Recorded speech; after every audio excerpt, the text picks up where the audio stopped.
Nek nganti tekaning pati mesti kowe rekoso dadak mendem aku to. Aku Ewangi ya. Siap. Kowe rasa ngewangi ra apa-apa reng mergo kowe iki wonge cacat, ta. Wis mripate kira, tangane cekle, sikile becik, arep perang ya ora trampil, yakin.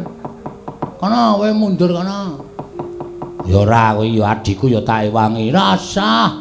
Wong kowe iki nek mandeng ya ora medeni. Mandenge matamu malah gathuk dadi siji ireng-irenge. Rekoso wis to, wis rasah. Ya semen nek kakane arep ngewangi ora apa-apa, Gong. Wah, wis jan. Engko nek kowe nganti cilik lara gedhe tekaning pati, Mesti kowe ora ikhlas. ikhlas wae. Ora ikhlas ngopo? Ndi kakang ting mentalit ngono mbok modar ya men. Ayo wis. Ya wis. Ora ngewangi ora apa-apa. Malahane kepenak uripku. Tur Truk. truk. Piye iki apike? Harus ditataki. Oh, nek niat ya niat. Kowe ndek kepinginan ndek gayuan aja mung kandhek ana ing karep ning kakakno tekad.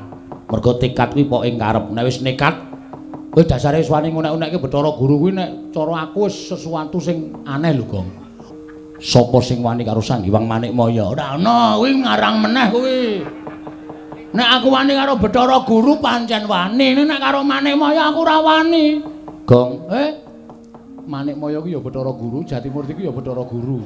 Oh, satu orang toh? satu orang. Wah, ya dimaaf. Ora ngerti aku. Aku sing wani. Bagong, Nun, kowe ngerti ora? ora Ngerti. ngerti, ora ngerti kowe.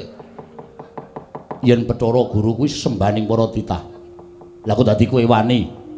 Ngene, Ndra. Buan iki kowe sidane ya gelut dadak basa-basanan ya, Tru. Engko nek kuwalan, Ora wae. Aku tau nguyuhi sareane ra kuwalat kok. mancen nekat tenan. Nek Bathara Guru pakartine apik, adil tumraping titahe. Aku ora masalah, aku ora arep wani karo sapa-sapa. Cah cilik kae ya, Ndra, nek bener aku wedi. Ning grango kaya ngapa, nek salah aku ora wedi. Arep derajate sundul langit, nek salah wajib tak benerke. Nih marganing patimu. Tiban tangane Petruk. Sik. Sing nantang ki kowe. Kowe jare mau ngewangi. Ngewangi ning kowe sike wong jenenge wangi iki sing kawogan temandang. Sik nek ra iso lagi tak ewangi, kowe ngeperang sik engko nek karo kalah aku maju. Ora ngono tembunge. Ya baleni saka tangan-tangan mau. Saka sing endi? Saka sing kata-katane kowe muni lho wani karo aku. Tak odeni omong ngono gak sing ndak gayeng. Wani karo aku. Sing tak wedeni matamu. Lho. Apa-apaku? Ki merganing patimu pangga tayane iki. Mula dewa iki ora kena digrayang nuwun sewu mestaka tekan dodo. Oh, Ning nek digrayang dodo mengisor kuwi iso. Mula jajalen ngantemo aja nggon sirah aja nggon dodo, weteng padha engkul. iki ra omong kosong lho iki. Engko aku maju meneh diajar. Ora. Nek nganti ora kena engko nempuh karo bapak. Pokoke kene medun. Kene medun. Jos. Tenan tetep tak slenthik yakin. Antem kon weteng diek dhek ndingkluk seslenthik tuk modar. Aku arep karo dewa lara weteng maju. Ah, mati jeneng aku.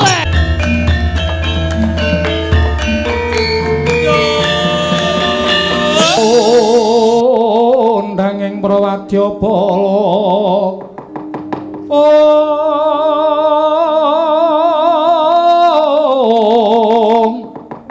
Pok sur tambur myang suling pepandhen dalutak miwa bandera kakandha warna-warna pindha jaladryana sri kawuryan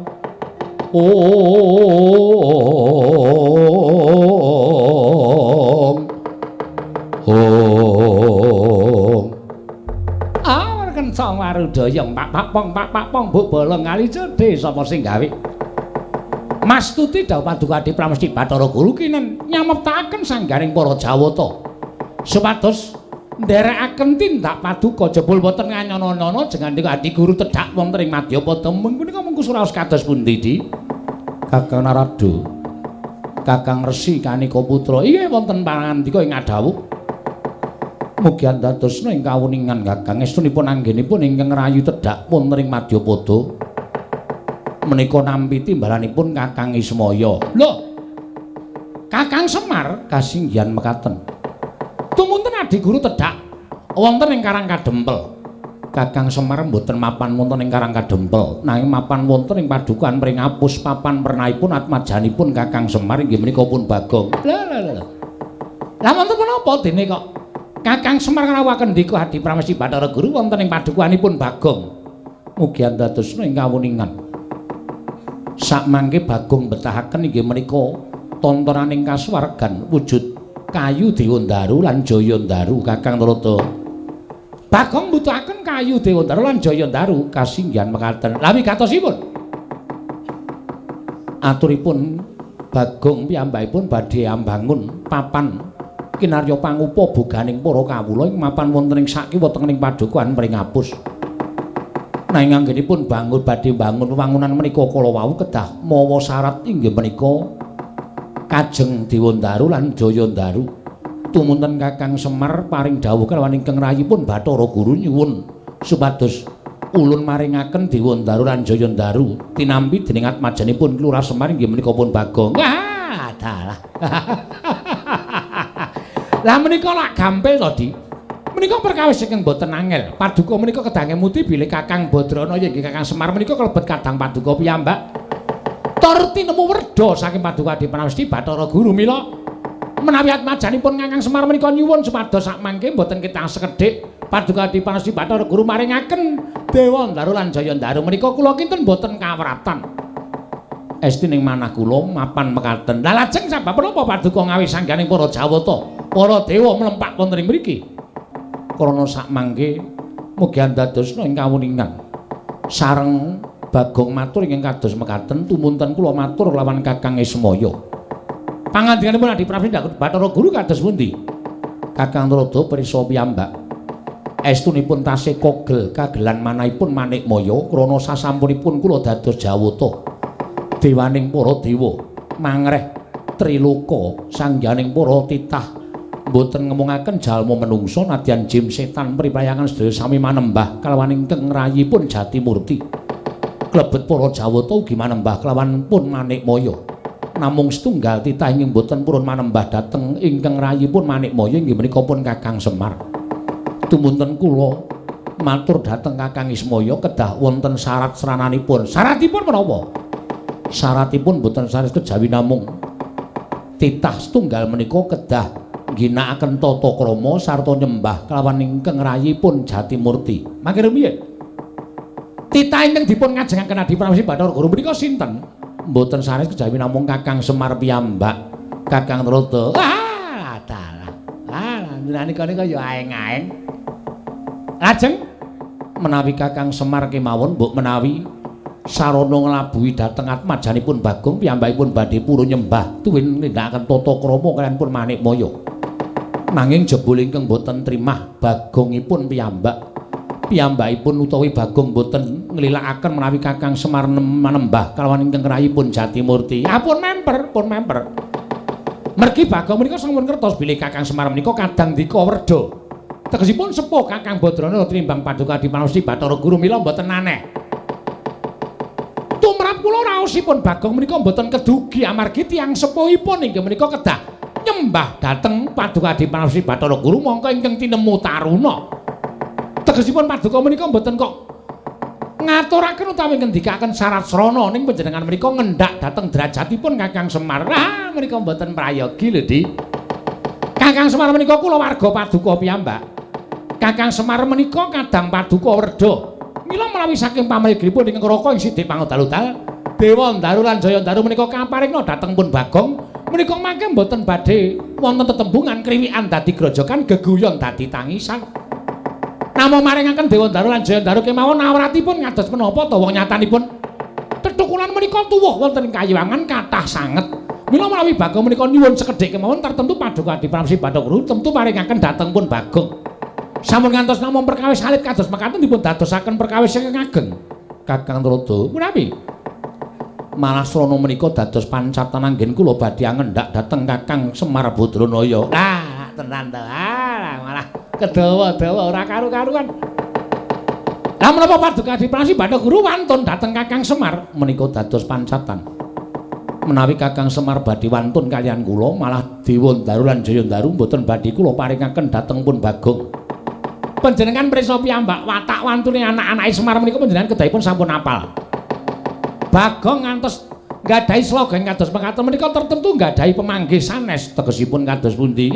Bagong menika wong gleleng, Bagong menika wong panjen wong nakal.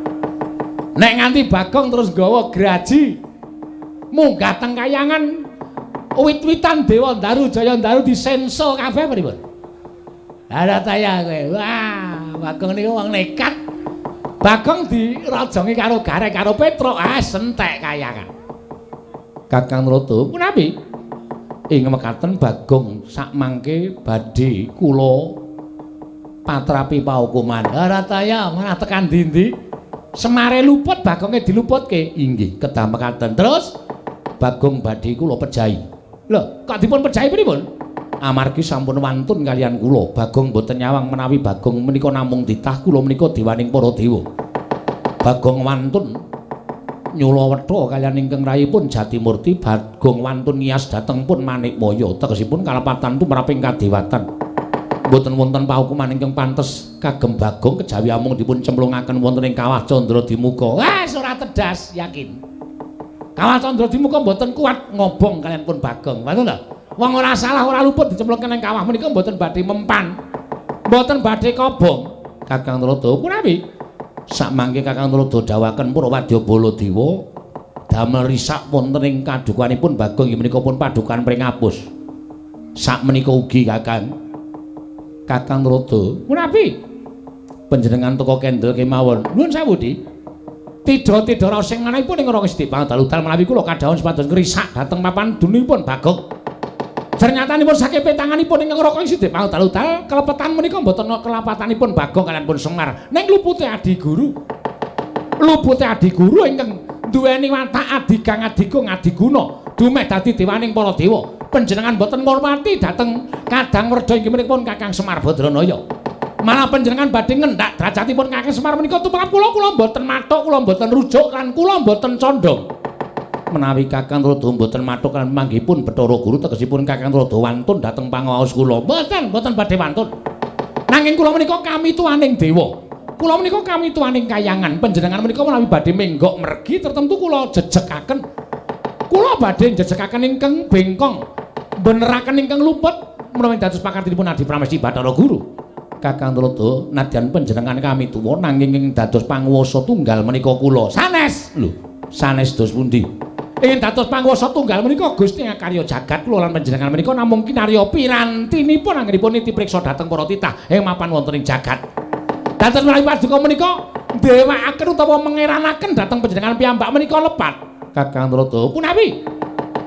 Kekatan anggen kula munjatur ngersanipun Kakang Trada menawi Kakang Trada mboten sarujuk mboten mathuk kula aturi kundur dhateng kayangan. Ampun inggih, bali ya bali kaya.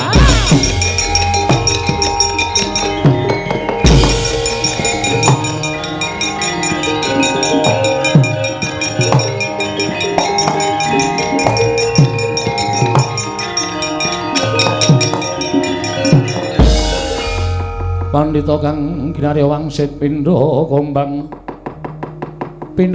ngajaping tawang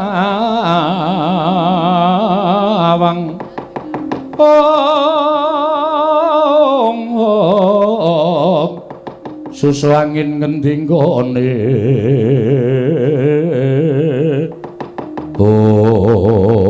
Indra wonten timbalan pukul Brahma wonten timbalan pukulun Yama Dipati nggih wonten dawuh pukulun penyarian lan pathuk dina samengko aja wedi kangelan saka palilah ulun kita ulun keparengake gawe rusak ning padukan pringapus syukur bagi kita iso ngrangket Panakawan yen perlu Kakang Semar babar pisan bandaran astane kerincungan sikile bakal ulun boyong ning kayiwangan yen Kakang Semar ora keduga nyembah kelawan Bathara Guru ulun ingkang bakal mentala kalan Kakang Badranaya prasta Dapaduka Rama Kulun nyuwun pamit madal pasilan bidal dinan samangke sing ati-ati aja kaya bocah cilik Surapati Brama lan Yamadipati.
Kacarian putra lamun gawekasan yeka wis anggeni waya Wisnu Pradenta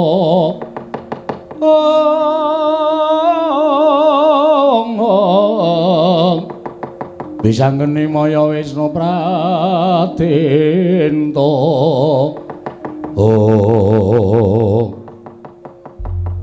kowe tanggung jawab. Halo, Dewa wis ting kleper ning parang pringapus. Papan padusunan nggonamu nek nganti nyempyok katentremaning para kawula kuwi tegese duka sing kurang tanggung jawab. Tru? Aku wangi ya, Tru? Ya. Kowe ora mentolo karo patiku to? Ora. Nek aku lara kowe mesti sedih. Mesti adikku sing tak tresnani kok. Nek nganti tekaning pati mesti kowe rekoso dadak mendem aku to? Aku wangi ya. Siap.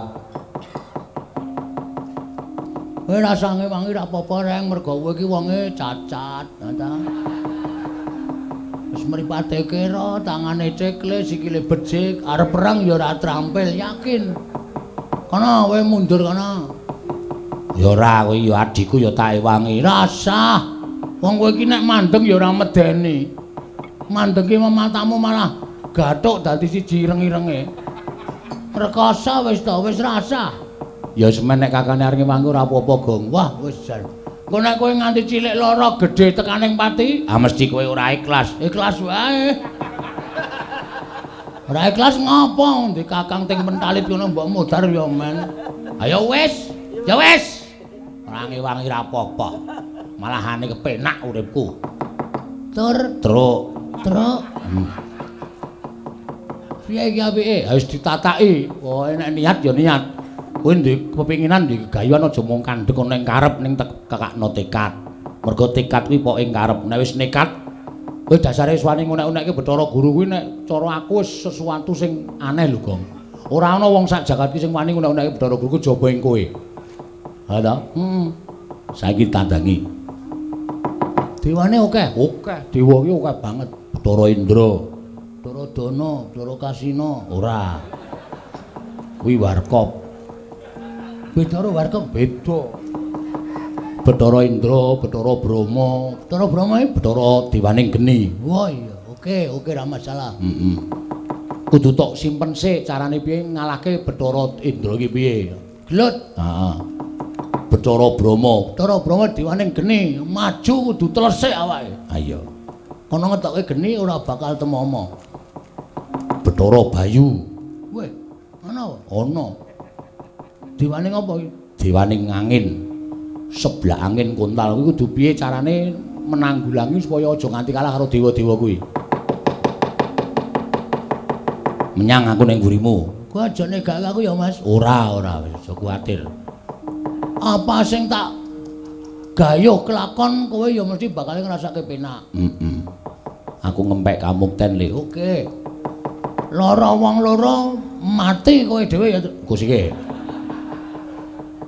Omonganmu ki sok ora penak.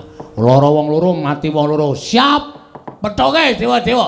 Ora gelem mundur gawe kisra, ora meneke Dewa Ndaru Jaya Ndaru. Aku ikhlas mati ndepani kampung halamanku. Iya.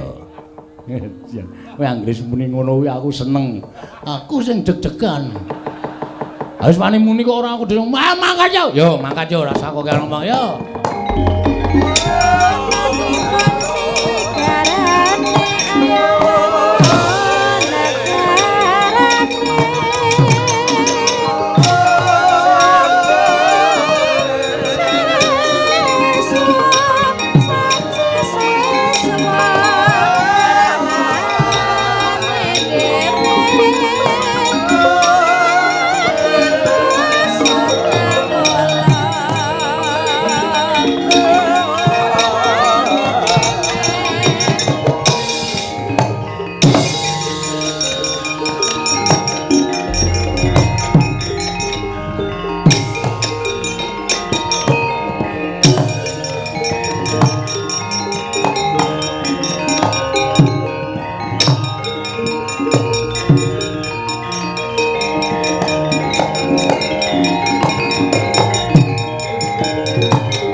Pinuntut lamun katututan lamun mangsa prawira diktaya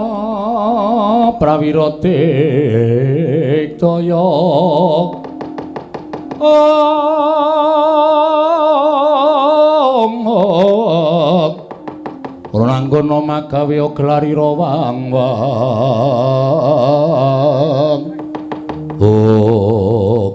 Sapa itu? Dewa ngono Jenenge kowe biasane sok apal? Bathara Indra kita. Dewa sikile ora kambalem apa? Ora. Ilmu hitam. Lho. Ilmu hitam iki Kancane Wanda iki udu ora. Mancing kancane ra entuk kok entuk dhewe. Nganggo ilmu hitam. Kuwi omongane sapa kuwi? Takoni, guys. Sampeyan sapa? Dewa? Lho. Takon marang ulun. Heeh. Ulun sapa? Lho. Ulun Sang Hyang Bathara Indra. Oh, Sang Hyang Bathara Indra. Dasar Pranyata Bagong. Dalem Sapa sing wani karo Sang Hyang Jatimurti? ora ana. Lho. Kok ora ana pitu meneng to? Ora ana to? Ora ana sing wani karo Jatimurti to? Iya ta? Embuh. Ora ana. Nek aku mangsuli omongane Bathara Guru pancen tak wangsuli. Nek aku wani karo Sang Hyang Jatimurti ki ora ana. Sapa sing wani karo Sang Hyang Manikmaya? Ora ana, kuwi ngarang meneh kuwi. Nek aku wani karo Bathara Guru pancen wani, nek karo Manikmaya aku ora wani. Gong. Manikmaya ki ya Bathara Guru, Jatimurti ki ya Bathara Guru. Oh, satu orang toh? Satu orang. Wah, ya dimaaf. Ora ngerti aku. Aku sing wani. Bagong. Nun. Kowe ngerti ora? Ora. Ngerti. Ngerti, ora ngerti kowe. Yen Bathara Guru kuwi sembaning para titah. Lah kok dadi kowe wani? Ngene, Ndra. Lho. Buan iki kowe sidane ya gelute dadak basa-basanan ya, Truk. Engko nek kuwalat Ora wae. Aku tau nguyuhi sareane ra kuwalat kok. mancen nekat tenan. Nek Bathara Guru pakartine apik, adil tumraping titahe. Aku ora masalah, aku ora arep wani karo sapa-sapa. Cah cilik kae ya, Ndra, nek bener aku wedi. Ning grango kaya ngapa, nek salah aku ora wedi. Arep derajate sundul langit, nek salah wajib tak benerke. Mergo iki suara rakyat, Ndra. Ngono. Dong apa itu? Embuh. plek plek plek plek plek. Tatin mumbul apa ora? Kok pleke akeh banget. Kok mumbul-mumbul. Lho, ih kowe. Hah? Dadi aja dumeh Bathara Guru ki dewaning para dewa, terus ora ana sing maneni, terus ngendak gunaning jalma. Sapa-sapa kudu manut Bathara Guru, sapa-sapa kudu manut Bathara Guru. Apa Bathara Guru tidak boleh salah? Hah? Meng dijaluki Dewa Ndaru karo Jaya Ndaru, meng tak nggo syarat.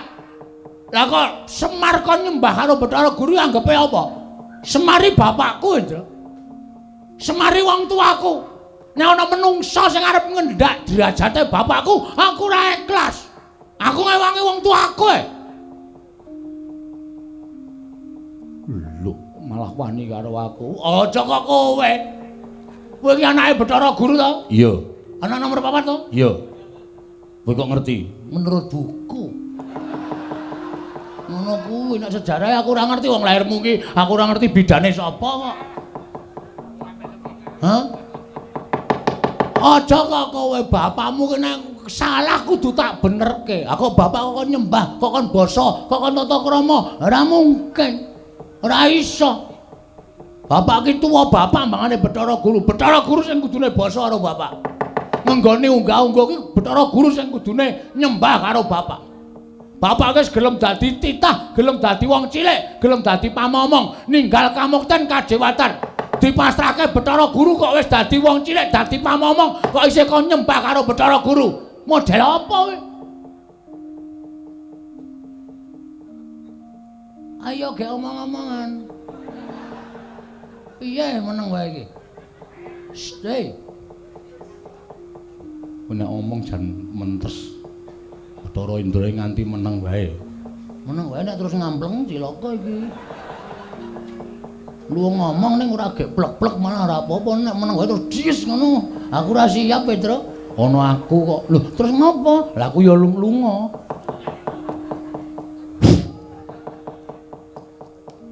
Ndamu mripat. Ngopo? Aku tekan kene kon bondo karo kowe. Kuwi apa bener Pak Kartine? Hah? Salah apa aku? Luput apa aku? Aku nyolong apa? Aku nglarani sapa? Kardi bondo kaya penjahat. Cacing kepidak menungsa ngolet butuh males, Ndra. Bagong ki menungsa. Duwe perasaan. Ana kowe areng nglarani karo aku nek iso bangga. Wani karo setawet dari awakmu. ora minggat kene markaning patimu. Tiban nangane Petro. Sing nantang ki kowe. Oh jare mau ngewangi. Ngewangi ning kowe sikik wong jenenge wangi iki sing kawogan temandang sik nek ra iso lagi tak ewangi kowe ngeperang sik engko nek karo kalah aku maju. Ora ngono tembunge. Ya baleni saka tangan-tangan mau. Saka sing endi? Saka sing kata-katane kowe muni lho wani karo aku. Tak odeni awakmu ngono kowe gak sing ndak ora gayeng. Wani karo aku. Sing tak wedeni matamu. Lho. Apa-apamu? Ki merkaning patimu. Pangga tanyane. Iki merkaning maju bicara itu.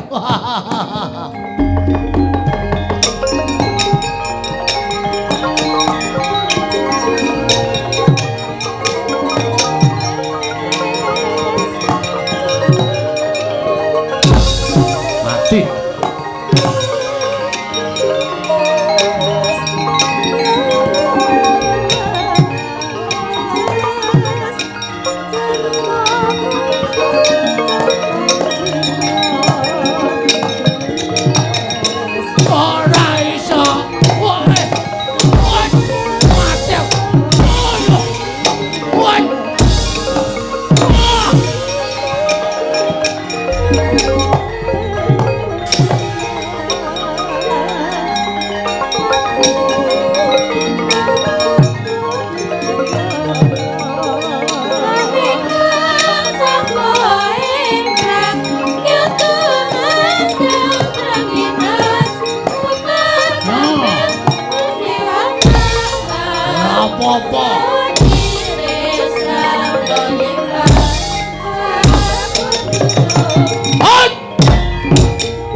arep mati terus. Lho. Sebabe Nonton ora? saka kadohan rapati ketoke. Jiri kok. Nonton saka kadohan kok. Bathara Indra ngantem sirahku. Heeh. Pet-petan mataku. Tiba kowe. Genah. Bluk candak sirahku seret diantem cengelku diek ngono muntah aku terus. Wah. Mangan apa? Mengangin. Ora klebon apa-apa to? Urung. Mau candak sauna diantil jil kontal. Aku ancang-ancang Bathara Indra wis ora ngerti wong aku aling-aling wit. Heeh. Bathara Indra teko set ngono tak antem ki. Ora kena lho, Tru. Ora kena piye? Ora kena kaya ming kurang sekilan ki. Ora kena. Kuwi jenenge aji lembu sekilar. Kuwi ngantem ora kena. Dewa goblok. Aku mbiyen duwe kuwi tak buang. Mergane Wis ngrekoso aku. Tekan ngomah karo bojoku kuwi kaya wis kena kurang sekilane. Ngono-ngono iki kepiye ta iki? Sidane tak buang aji-ajiku. Oh to. Satonjo. Ha iya. Aku diinguro dewa-dewa. Ning jarine bapak aku tau diceritani kok. Ceritane apa? Dewa iki ndek pengapesan. Dewa iki derajate dhuwur sak dhuwure menungsa. Heeh. Mula dewa iki ora kena digrayang nuwun sewu mestaka tekan dodo. Oh, Heeh. Ning nek digrayang dodo mengisor kuwi iso. Mula jajalen ngantem aja nggon sirah aja nggon dodo, weteng padha engkul. iki ora omong kosong lho iki. Engko aku maju meneh diajar. Ora. Nek nganti ora kena, engko nempuhke karo bapak. Pokoke kene medun. Kene medun. Jos sih. Tenan tetep tak slenthik yakin. Antem kon weteng diek dhek ndingkluk seslenthik tuk modar. Aku arep karo dewa lara weteng maju. Ah, mati dening aku e.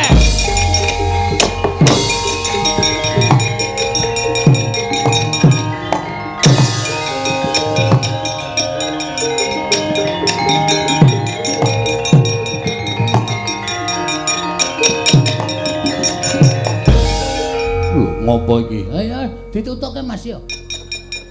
Diantem mestakane ingsun. Pecah siramu. Pecah yo. Cah gleleng padake anak Semar dantem anake Bathara Guru kalah. Trimo ora dadi yungku sikek. Yo. Nah, lagi ngampet ya. Ora males kowe. Dia nampa tenane sampean tak antem kok ora kena. Titah ora bakal kewagang sarta iso ngrayang dewa. Yakin? Yakin. Wis mantep kowe muni ngono. Wis. Apa tak anggap aku ora iso ngantem karo kowe? Iya. Yakin? Yakin ki apa? Yo kok tak jak omong yakin ta iki. Memantapkan lho. Iya. Nganti iso ngantem aku bumi langit tangkep. Piye? Nganti iso ngantem karo aku bumi langit tangkep. Sambata legane atiku kowe. Waduh, untung mati aku. Wah!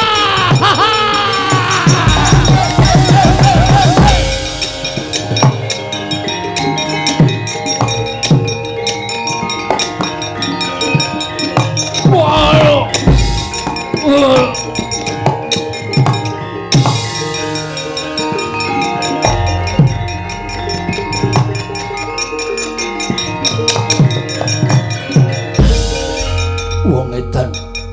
Bagong wong edan. Kakang Bathara Indra kena ngapa? Median ngantem ya milih. Mak cekluk. Larane ora jamak. Waduh. Waduh.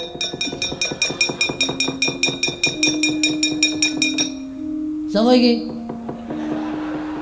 Ulun Bathara Brama. Weh, dewaning geni. Iya, Nyilirake, Mas. us. Arengku ngopo? Engko udah terande geni. Ngene. Wong edan. Wah. Aku kurang ajar tenan.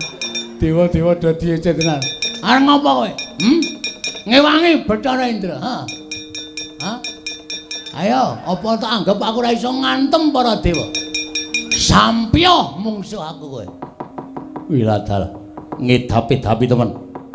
Wani karo aku. Sing tak wedeni apamu? Ulun diwaning geni. Ora wedi. Ora wedi. Kowe paling mengetoke geni sak lumbung Bandung ngono kowe. Bu, aku nyemplung blumbang. Genimu ora ana gunane. Ayo, muni ya. Sing dadi nyatane candak aturke Bathara Guru nampa pidana. Kowe candak aturke Bathara dosen. Nampa pidana kowe. Edan aku musuh Bagong kok malah rasane ora kepenak to. Kuwi berarti arep kalah kowe. Mundur wae. Atimu ora penak to? Iya. Kalah kok yakin. Aja tak teruske kewirangan. Pecah sirahmu. Pecah sirahmu. Lho. Iso mecah sirahku. Ya mbah, pecah sing endi? Ngene Indra mau dekok. Wiladal mati iki margane pati mergane.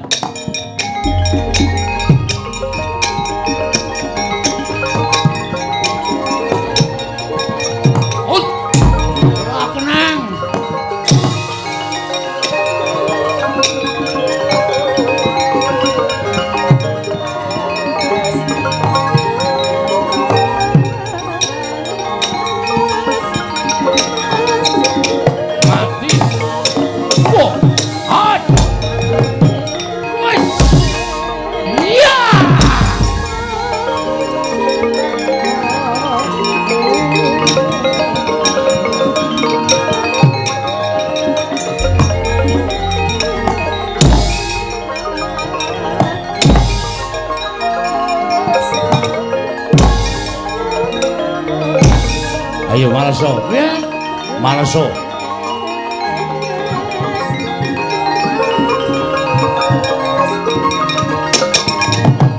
Wah! Mati aku.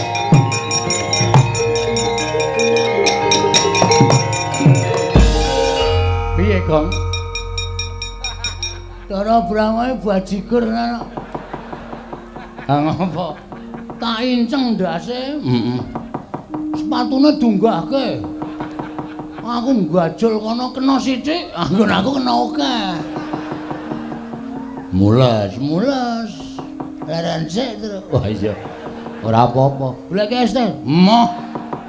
Leren kok golek es teh barang ora. Tulung iki nek ora tau mbene weteng kula tenan golekno es teh bayarana sisan. Wah.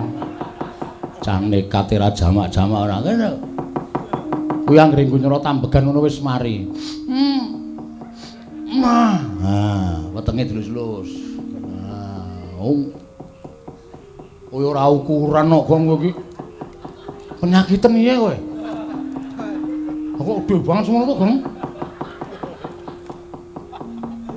Mbok rasa trewet, Tru. Rahasia kok diomong-omongke wong akeh. Mula nek kowe mlayu mau kok surane tung. Padahal klontong sapi kok. Ya ora ya. Yes, Bathara Brahma kalah. Kowe iso menang karo Bathara Brahma. Ye ora gleleng kowe. Gleleng kok piye? Maju meneh. Bar iki sapa? Ketoke ya Bathara Bayu ya ana, Bathara Yamadipati ya ana. Bathara Pathuk. Pathuk apa Pathuk? Pathuk, Bathara Temburu. Kuwi enteng-enteng sing abot dhewe Bathara Yamadipati ngono nek semelangku nek kowe dijabut nyawane. Ngati-ati ya, Truk, ngematke sing tenanan. Ya. Nek nganti aku dijabut nyawane tututi lho, Truk. Ya. Nek ora tututi aku mati tenan. Nek aku mati piye? Ayo. Kowe ya sedih to? Ah sedih. Aku adimu. Ah iya. Mula tak awas-awasi saka kene. Nek kira-kira engko Bathara Yamadipati arep njabut kowe praetno ngati-ati lho, Gong. Heeh. Bagong aja mlayu legane kae. Wah.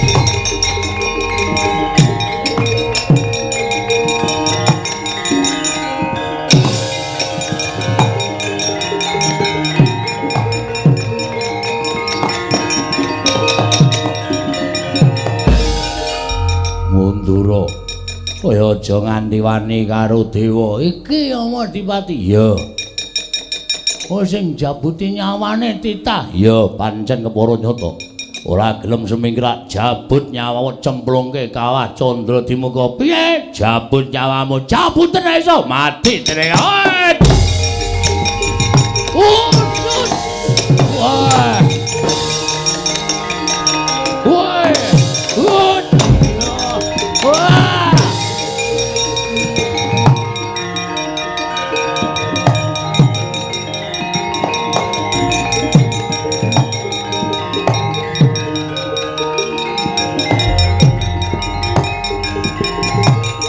Oh, iya. Waduh, truk.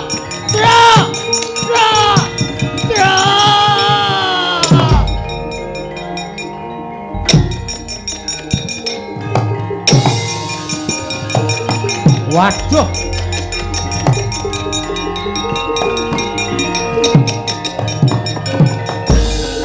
Wah, tenan ora. Mati kowe, Gong. Kandhane ngeyel kok. Ya mati kowe kelangan nyawa tenan tak oyahe le. Gak jaloke le.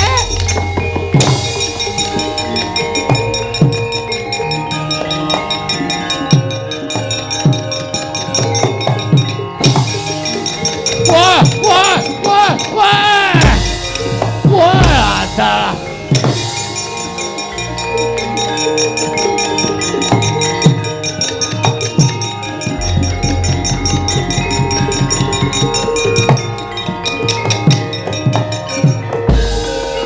Tak lebokke Gong saka cangkem. Tangi le, aku ngerti ya Madipati tangane kaya gegem apa terus tak rebut mbok wujude apa terus tak temlokke ning awakmu. Tangi Gong.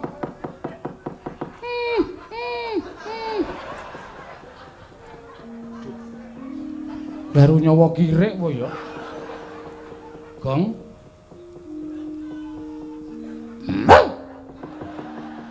Waduh. Emoh. Wah, wis cilaka e.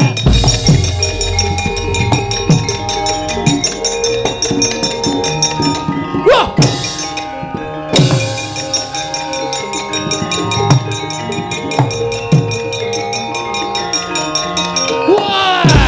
Oh, ayo ndi nek adiku ayo. Wah, Petro ayo. Kandhak wae.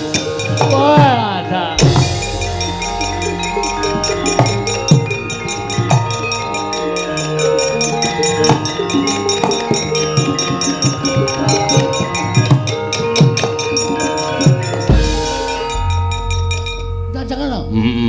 Alhamdulillah bener Gong ya Madipati iki jebul nggawa nyawa pirang-pirang. Masa? Kaya aku mau wis urip e. Lho, krasa ta kowe? Krasa. Enak ngomong kok larane ngono. Kleru nyawa kirik. Wah, jan. Arep tak dol ta? Ora ya. Arep didol-didol ora. Lho ya Madipati sing ngoyak. Minggir to. Arep kapan jabut genti nyawane Gong. Men pokoke.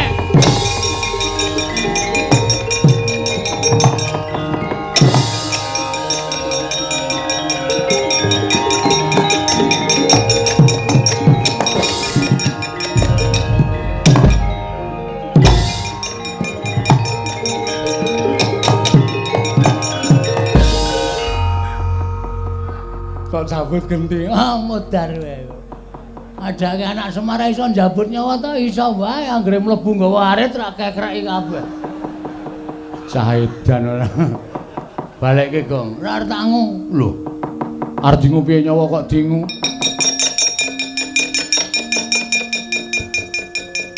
Saake. Aduh. Wah, caedan. Ana menungsa kok iso njabut nyawa. Iso wae aku mrene njabut. Aku kadang kala ora tak jabute metu dhewe. Lara lutruk dingonokne kuwi. Kejengget panis e.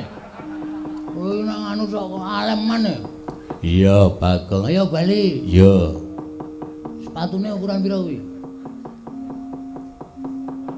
36. Cukup tinggal. Lho. Tinggal tak ajar. Iya. Wah, lah edan dipreteli nya. Ayo kuwi kan apa jenenge bus kape? Wah, dumeh anyar rombongan lurik. Ayo jalan kene. Ya, wah lah wis. Ya. Ayo iki tampani. Lho, apa iki? Silet. Lho. Nggo ngopo? Kuwi dikerok jenggote kuwi. Lho.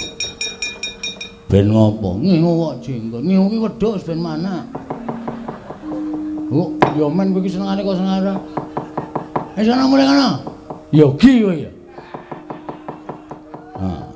Wis bali kono. Mewah ajar dhewe. Wah, aku tak mulai, Bagong. Wah.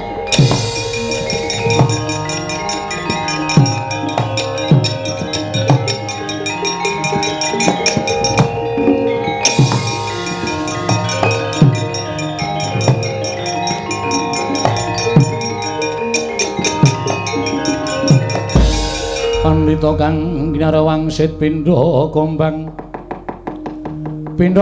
angat saping tawang susah angin ngendi nggone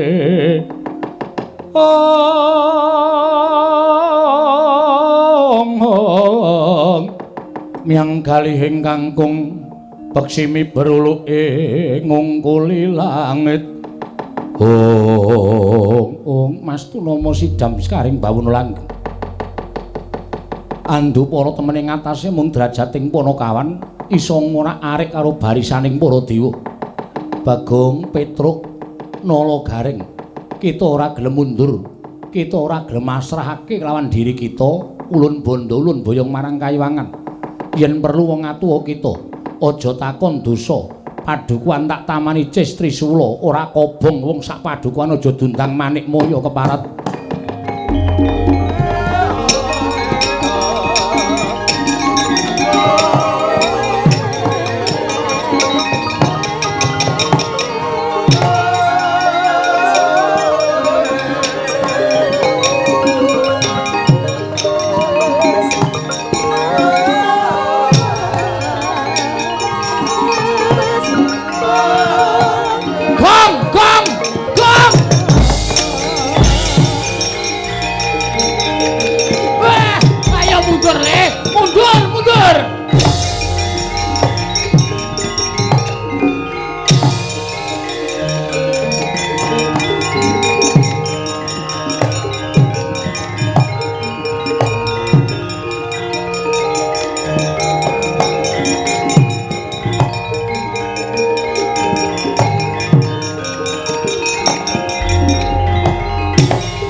Mareka den prayitna sumuriris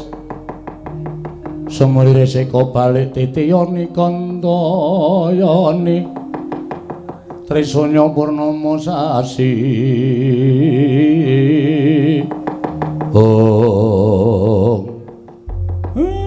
Manik Maya lah kok ngliga pusaka kadewatan Kakang Semar sampun boten wonten raos sabar malih wonten manahipun ingkang rayipun Manik Maya.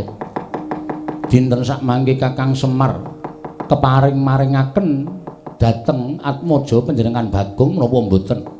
Menawi mboten kula mentala bumi angus padukan pring apus mriki Kakang Semar. Sabar to, ora kaya ngono kuwi. Lah kok dadi kowe nuruti karo karepe Bagong. Bagong ki wong srogal-srogol. Bagong ki wong kebak sembrono. Nek tok tanduki malah kowe engko kewirangan dhewe larak tenan to. Dewa-dewa kalah mungsuh anakku Bagong mergo nggonmu nuruti karo mubal babaling nepsu ingkang mbok ora isa mbok peperwekasan gawe wirangmu dhewe kula sampun boten peduli. Bagong boten panjenengan pasrahaken. Kula ingkang badhe damel bumi angus padukaning pringapus. Weh, lah dalah wis iki men durus bapak. Ora usah nesu manut karo bapak. Nek ora manut ndak malah ora klakon. Aku mangkel kok kaya lanang-lanangmu dhewe. Bathara Guru kok demet tangane papat. Ayo, gelut karo aku ning tanganmu loro wae. Lho, tanganmu loro wae piye wong tangane wis papat kok. Wis, kowe ora usah melu-melu ben bapak. Men bapak gong men bapak. Terus saiki karepmu piye? Kula nyuwun Bagong badhe kula cemplungaken kawah Candradimukha. Weh, lah aku ki wong tuane. Nek Bagong cilik loro gedhe tekaning pati, aku sing ora entuk. Aku sing ora trima. Lajeng paringipun Kakang Semar kados pundi? Dewa Ndaru Jaya Ndaru mbok wenake Bagong apa ora? Bagong sampun wani kalian kula. Mboten badhe kula paringaken. Nadyan kanthi syarat srana menapa kemawon mboten badhe kula paringaken. Kowe kandha. Saiki kowe kandha. Syarate apa wae bakal tak turuti. Aku mesti saguh minangkani syarat ingkang mbok aturke kelawan aku Manikmaya. Tan samar pamoring sukma sinukmaya. Sinumaya winayu ing asepi sumimpen telenging kalbu.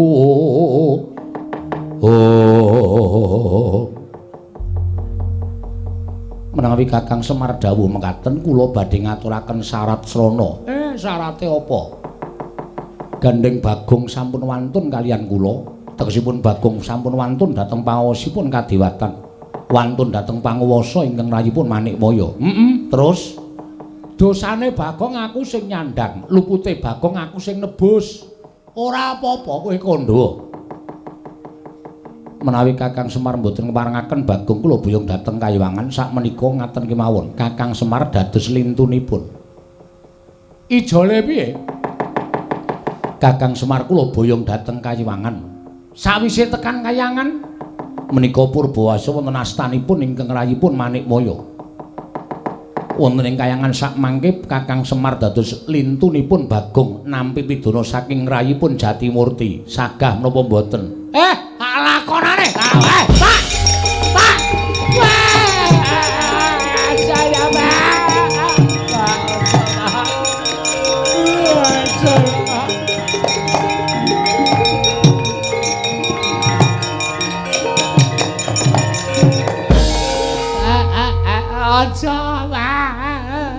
Saya aja dadi jale Bagong. Aja, Pak. Aku ora ikhlas nek bapak munggah ning Kayuwangan dipidana karo Bathara Guru. Ora apa-apa, Tru. Nang rasa nangis kuwi bapak sing tenanan ki ngono kuwi. Supaya kowe iki umpama ndek gegayuhan terus lakone kaya sing tak lakoni ini bapak mesti ya ngiklaske. Sing jeneng wong tuwa netepi tetembungan anak pola bapak keprada kuwi ngono kuwi ya Pak ya. Wis ora masalah. Bapak ki wis tuwa ki lakune nang ndi meneh to? Kejaba ora mung mati to. Saiki ya mati, sesuk ya mati wis ora masalah. Adene tapuk sepatu cangkemmu wae. Anak kok kaya ngono. Wis bareng ora apa-apa. Bagong ki omongane bener. Aku urip ya wis pirang-pirang abad suwene nganti tekan kaya ngene kok urung ana tandha-tandha aku tekaning pati. Lah iki malah sing arep mateni aku dewaning para dewa iki rak padha karo bapakmu ki disuwargake. Ngandel ora. Bapak wae ikhlas kowe do nangis sing apa? Ya mung ngene wae bapak ki sadurunge mati kon ngetokke sertifikate iki cacahe pira? Waduh, Pak Raimu ora. Weh, ngono lho, Truk. Kan adil. Adil dong lumlacat. Wong kok sing diarep-arep kok warisan ora. Aja, Pak. Aku duwe sertifikat 3. Ngandel ora. Didum sik, Pak. Gek mati ora masalah. Bagong pancen setan tenan kok. Aja, Pak. Emoh, Pak. Ora apa-apa aku tak melu Bathara Guru aku ora piye-piye. Aja. Nek bapak men ning kayangan, nek bapak munggah ning kayangan aku ya tak ngetokke nek dadi dulure tuwa Bagong. Bagong tak labuhane, pukulan kula ya digawa teng kayangan dipateni kula ya gelem pukulan. Reng. Aja reng.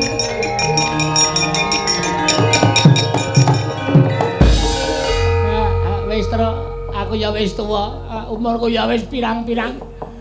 Wong urip lakune nendine, kejaba mau mati, bapak mati aku ya tak mati. Wis kowe rasa melu-melu. Aku ya ora mentolo karo kowe. Aku ya ora mentolo karo bapak, ya ora mentolo karo kowe, Reng. Nek bapak arep dipidana karo Bathara Guru, kowe arep dipidana karo Bathara Guru.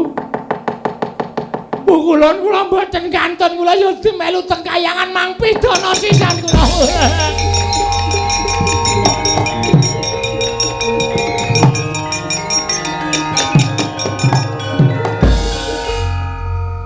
Terus? Bagong kok ora nangisi awake dhewe ya. Uteke buntul telek kok. Wis blas ora duwe perasaan apa-apa. Gong, iki wong telu iki do nglabuhi karo kowe. Terserah. Aku kan nang njaluk. Kowe ora pengen melu nang kayangan, Gong. Ngene lho, carane mikir kowe iki do goblok kabeh. Nek aku melu nang kayangan berarti turune Semar Cures. Sing arep nampa warisan sapa? Semar ben mati, Gareng ben mati, kowe mati. Aku sing kaya raya.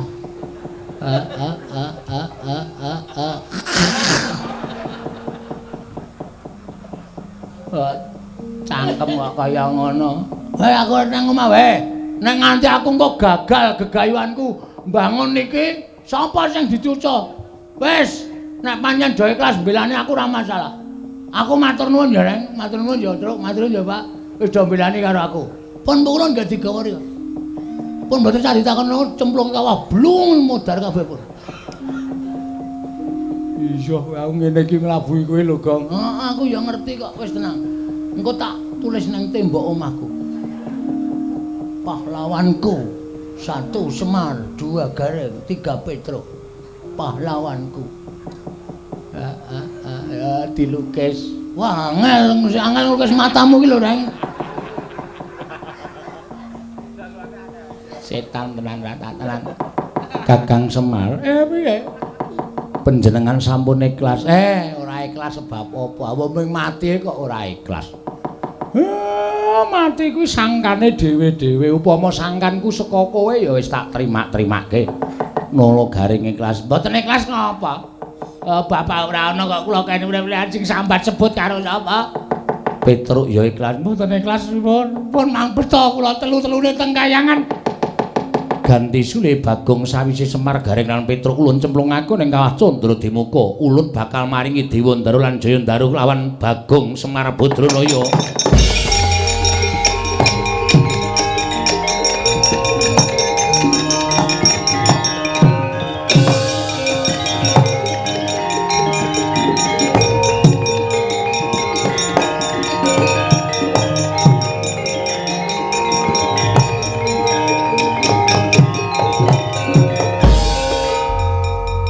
Semono ketresnane mas-mas karo bapak aku.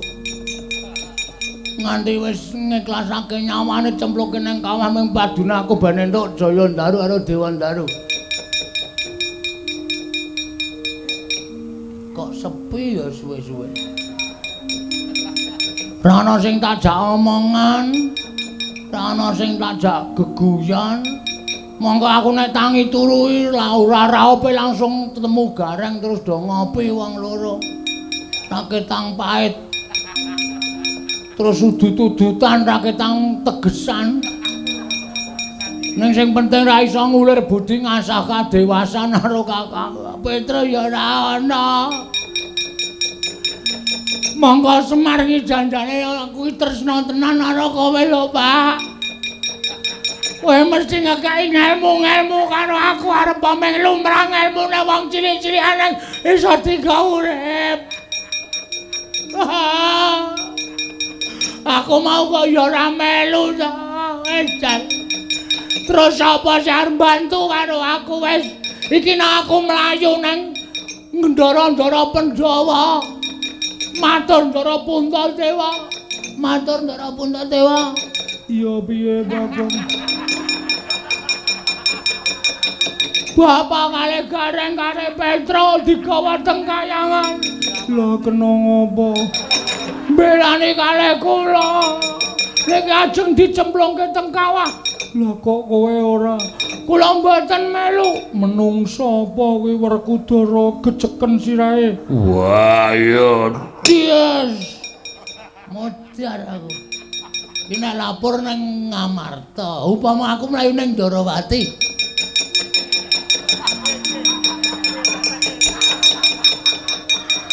Matur sinuwun Kresna, langsung ngono mangadilin wae. Ana sasmintaning non jagat wasane Ngombatara. Ana apa wae, Gong? Kok kowe tawang-tawang tangis? Matur Ndara Kresna, Bapak Semar kalih Gareng karo Petro digawa teng kayangan. Lho. Sebabe apa? Sebabe mbelani kalih kula. Lah kok kowe ora mati? Nggih, wong baterane tesih wutuh. Wah, adalah sencaki laran. Senika kesaken aku. Lah, tak mati meneh. Endi ya iki? Polsek kowe apa ya? Lapor, Pak Polisi ada kematian. Di mana TKP? Di Kayangan. Nah, mumet polisi lar nang Kayangan. Gimana sampai di sana? Patroli nggak bisa sampai sana. Sudah terserah, kamu urus sendiri. Wes rampung. Siapa ya? Sowan Prabu Dasamuka wae Pak ya. Prabu Dasamuka iki kejeme ra jamaah-jamaah. Munteng wae dipateni. Jane gantran. Wis cilaka iki wis. Weh. Oh iya, Dik. Bapak iki sing ndek sedulur. Ngendikaning para sing do ngerti iki, bapak iki mbiyen lahir ndok. Kok bapak to? Sang Hyang Tunggal ki nglairke ndok.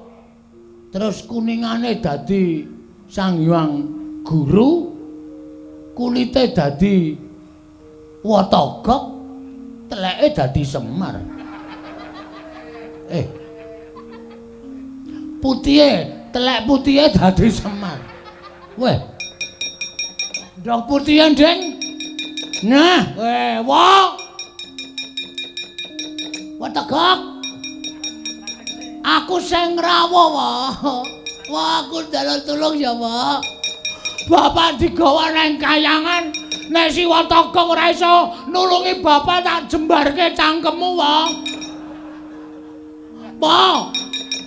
Omahe Togok ngendi ya? GPS. Togok. Oke, heeh. Oh iya. Oke. 18 menit saka kene. Ah, parani tenan.